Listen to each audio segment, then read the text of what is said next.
Shalom, bien-aimés frères et sœurs, bienvenue à mon pain spirituel. Oui, mon pain spirituel, comme je l'ai dit ces 2 derniers jours, notre série d'études, notre série d'exhortations a maintenant un nom. Et ce nom, c'est mon pain quotidien. Alors, bienvenue à mon pain quotidien. Ok, cette semaine, nous consommons le pain qui s'intitule « Pourquoi faut-il pardonner ?» Pourquoi faut-il pardonner? Et aujourd'hui, nous allons voir que quand on pardonne, on devient plus grand que celui à qui on a pardonné. Amen. Quand on pardonne, on devient plus grand que celui à qui on a accordé le pardon.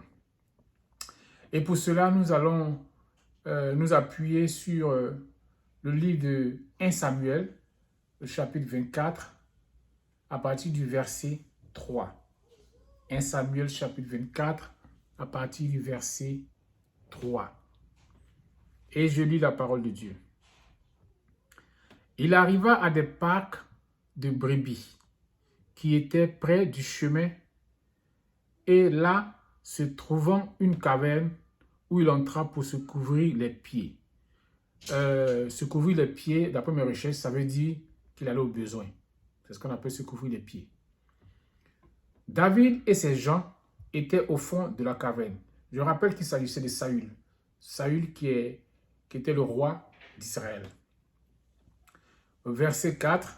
Les gens de David lui dirent: voici le jour où l'Éternel te dit: je livre ton ennemi entre tes mains.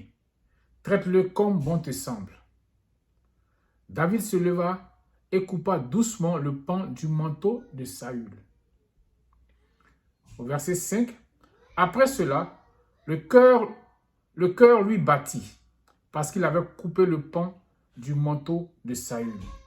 Et il dit à ses gens: que l'Éternel me garde de commettre contre mon Seigneur, loin de l'Éternel, une action telle que de porter ma main sur lui, car il est loin de l'Éternel. Loin de l'Éternel. Par ces paroles, David arrêta ses gens et les empêcha de se jeter sur Saül. Puis, Saül se leva pour sortir de la caverne et continua son chemin.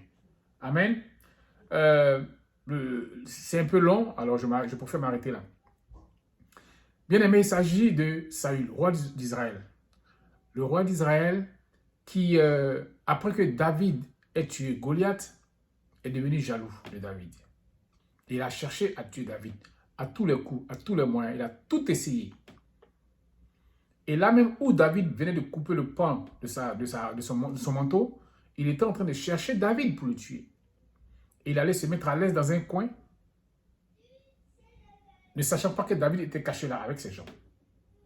Et les serviteurs de David, les soldats de David lui ont dit: mais voilà l'occasion, Dieu t'offre ton ennemi, tue-le. Mais David a refusé de le faire. Pourquoi il a refusé de le faire?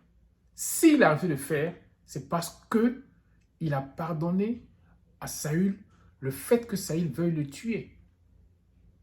C'est parce que la chasse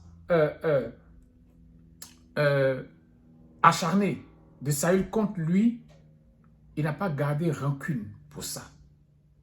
Il a refusé de se venger. C'est pour cela qu'il n'a pas tué Saül.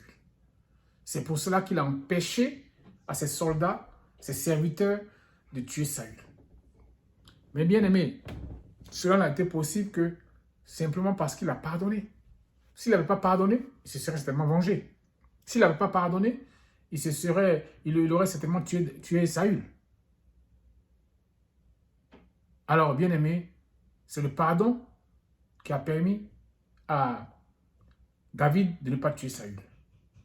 Et on connaît la suite de l'histoire. Pour ceux qui ne savent pas, je vous l'apprends. Que David est devenu roi après Saül.